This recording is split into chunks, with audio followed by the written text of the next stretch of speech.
Hey folks, welcome back to the Sedgwick Jimmy channel. We're certainly glad to see you. Today we're delving back into folklore with a brief overview of different versions of the Boogeyman from throughout the world. Tales of the Boogeyman date back for as long as we've been telling each other scary stories, and it's rather important to regional folklores. I mean, how else do we terrify children to keep them in line, right? Well, yeah, let's get into it.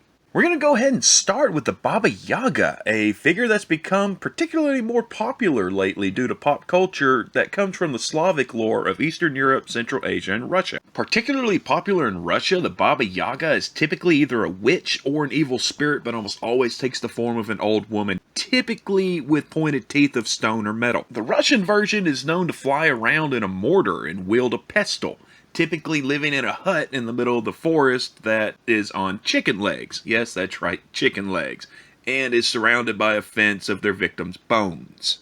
Now, the Baba Yaga can actually be found to be good or bad, and sometimes just ambiguous, just found in between. So you never really know what you're going to get with a Baba Yaga. It's interesting that a lot of the traditions that come from the Baba Yaga, such as riding around on a broom, make up a good amount of the American folklore when we think of witches.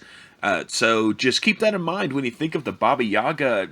Basically think of a Slavic version of a witch. Now, as far as where the word Baba Yaga comes from, Baba is taken by most to simply mean old woman, though it's not exactly clear where the origin of the word Yaga comes from. And next up, we're going to have the Sack Man, not to be confused with the Scat Man. We don't have any beep, bop, bop, beat up, bop kind of stuff going on here. Just the Sack Man, which is rather obviously a man who could be old, could be skinny, but he always takes children away in a sack he carries on his back.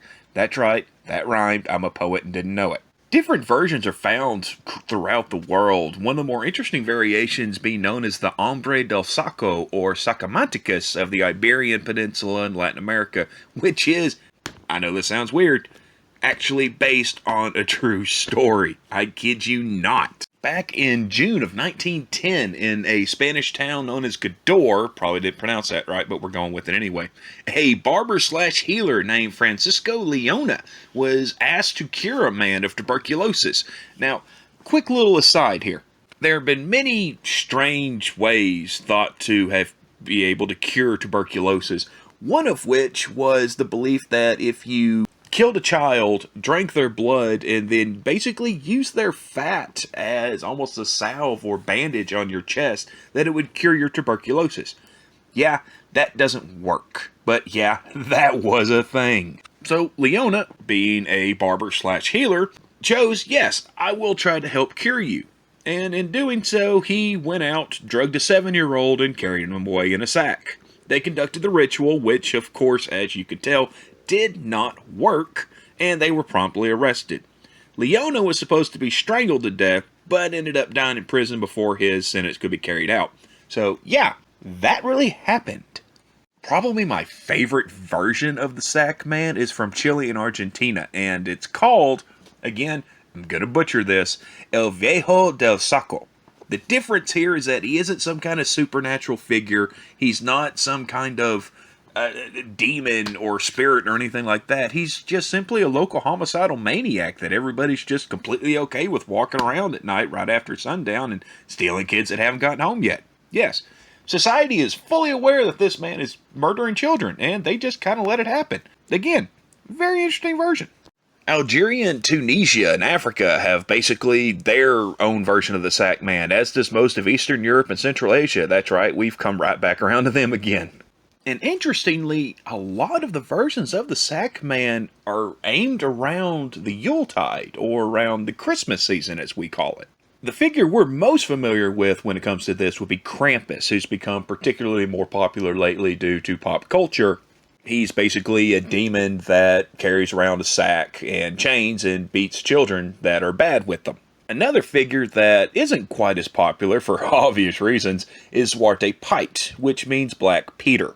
We're going to go ahead and call Zwarte Piet the, I guess, companion of Sinterklaas would be the best way to put it. Yeah, we're going to go with companion.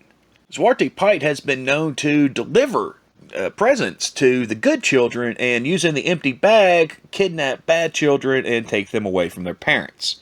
Like I said, The whole idea of these boogeymen is just to keep kids in line. So remember, kiddos, don't be afraid of not getting a gift from Santa. Be afraid of taken away by Zwarte Piet. And now we come to the man of the hour, the just good old-fashioned boogeyman, who actually dates back centuries. It typically involves either bugs or scarecrows, interestingly enough. Yeah, I know, that's kind of creepy. He's found in pretty much every folklore around the world, from Germany's Dark or Black Man to Canada's 7 O'Clock Man to England's Spring Hill Jack, which, if you remember, we've already covered here. And Iran even has a version called Lulu, interestingly enough. Here in America, the boogeyman is more of a figure of dread, found in closets and under beds. That's right, I rhymed again. Keep it going, buddy. And as I've said before, the overall concept behind all boogeymen that you need to keep in mind, and no, I'm not talking about the Casey and the Sunshine Band version, not that boogeyman, is to keep children in line. And some bedtime stories, such as Wee Willie Winkie, have the same usage. For those unfamiliar, here's the story of Wee Willie Winkie. Wee Willie Winkie runs through the town, upstairs, downstairs in his nightgown. Tapping at the window, crying at the lock. Are the children in their beds, for it's past 10 o'clock? Yeah, Wee Willie Winkie creeped me out quite a bit as a kid, as you can obviously tell. And again, the idea behind Wee Willie Winkie is to enforce children to be inside and in bed by a certain time. Basically teaching kids that they have to follow the rules, or else. And as a quick aside, I couldn't make a video about the concept of the boogeyman without mentioning the actual boogeyman, this guy, Albert Fish.